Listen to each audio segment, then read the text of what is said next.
What should people be worried about?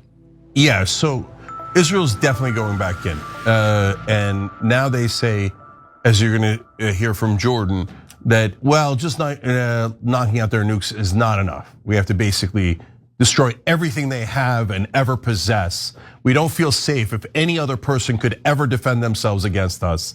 Ever, right? So that's normal. That's Israel destroying all of its enemies at all times, right? A warmonger imperial government in the middle of the Middle East causing nothing but endless war. But on top, as always, they also want us to pay for it and us to do the bombing. And Netanyahu's coming back to the White House to slap Trump around and go, hey boy, I told you to attack Iran. Shut up and do it again, okay? And let's see if Trump listens to daddy or not. Let's do massive violence. Let's put American lives in jeopardy, spend trillions of American dollars, kill, attack anyone who's even the slightest threat, who even looked at Israel slightly awkwardly. Did you look at Israel? Attack, murder, right? That's Lindsey Graham. He's a total bought bitch of a different government. And by the way, now people on the right know that just as much as people on the left, at least in the online community, younger people, etc. I know the senior citizens are still on cable news. And they're like, we heard Israel's our special ally and my grandson should die for them. Here's all my savings, Israel, please. The Fox News and MSNBC agree. We should kiss Israel's ass. So number one, they say ballistic missiles are a threat to us. But everyone has ballistic missiles. So what, no other country is allowed to have any weapons at all, otherwise Israel's gonna attack you. Soon it'll be like, well, Australia said that Palestine should be a state, and the Irish said it, and they have ballistic missiles.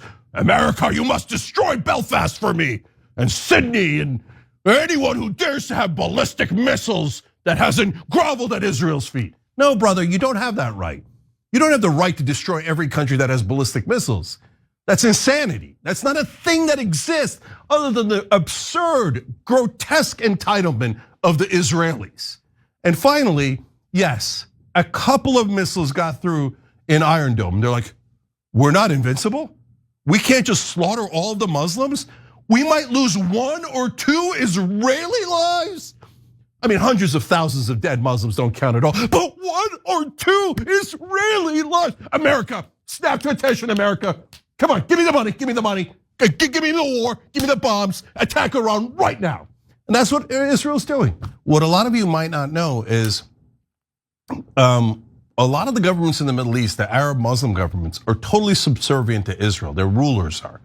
So they realized, hey, if we don't do exactly as Israel tells us, Israel either will murder us themselves or we'll get America to murder us. So we're gonna betray our own citizens. They're dictators anyway. So they're like, we'll work with Israel. And I know people from the Middle East that say that in certain countries, like Egypt is a good example, if you say anything against Israel, the Egyptian secret police come and get you. And they take you from your house, etc., okay? So what they want is Iran to be neutered as well and to be another lapdog for them.